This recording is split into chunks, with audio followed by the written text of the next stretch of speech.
écoutez, chers tous, j'espère que vous allez bien. Dans cette vidéo, nous allons répondre à vos différentes questions. Les questions que vous avez laissées en commentaire, nous allons les répondre une par une. La première question ici est: quand je rêve, cela se réalise quelques mois plus tard. Donc, un abonné veut savoir pourquoi lui rêve et que cela se réalise quelques mois plus tard. Je vais l'expliquer de façon brève. Quand nous parlons de rêve, il y a quelque chose que vous devez savoir. La première chose, le subconscient élabore nos différents rêves. C'est-à-dire que quand vous dormez, le subconscient, lui, ne dort pas. Et c'est lui l'architecte de vos rêves, à travers de vos émotions, à travers de vos peurs, à travers de vos inquiétudes, à travers de vos idées. Le subconscient va se baser sur ces émotions pour en narrer vos différents rêves. Ça, c'est le premier cas. Le deuxième cas, c'est lorsque votre esprit communique avec d'autres esprits. Donc, s'il y a quelque chose qui veut se passer, il y a un esprit qui lui communique. On appelle ça la télépathie. C'est-à-dire la communication entre les esprits. Donc, quand vous dormez, votre esprit communique avec d'autres esprits. Donc, ces esprits-là lui donnent l'information.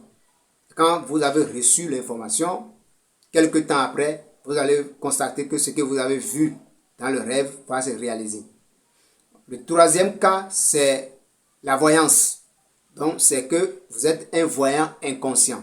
Lorsque on est un voyant inconscient, vous allez voir dans le rêve. Et puis après, les choses vont se passer. Maintenant, ces deux cas que je viens de citer, c'est-à-dire la télépathie et la voyance dont je suis en train de parler, sont des cas très rares. Ce sont les bagages spirituels que vous avez apportés dans cette incarnation. Quand je dors, je rêvais dans mon rêve. Quand je dors, je rêvais dans mon rêve. Donc un amoureux dit que lui, quand il dort, il rêve dans son rêve. C'est ça que nous appelons le rêve imbriqué ou bien un faux rêve. Donc quand vous faites ce genre de rêve, il y a une situation ou bien il y a quelque chose que vous ne comprenez pas la nature réelle de cette chose. Pouvez-vous nous donner quelques astuces pour purifier nos chambres? Bon, pour purifier votre chambre, il y a plusieurs méthodes.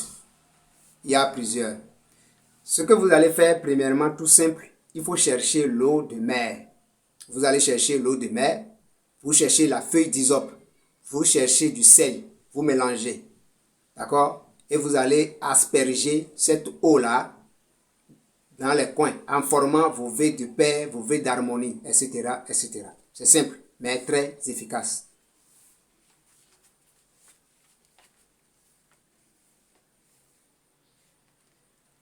Comment pouvons-nous connaître quelqu'un à travers de son comportement qui nous a cherché à faire de la sorcellerie noire sans succès?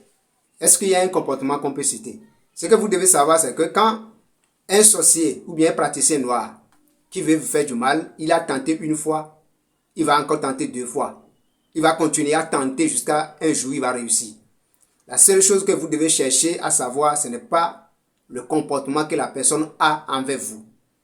C'est de faire tout possible pour s'élever spirituellement, pour s'élever en vibration. Évitez de manger de n'importe quoi. Donc c'est ça que vous allez chercher. Ce n'est pas le comportement que vous allez chercher, c'est comment vous allez faire pour que s'il revient après, il ne peut pas vous attaquer. Voilà.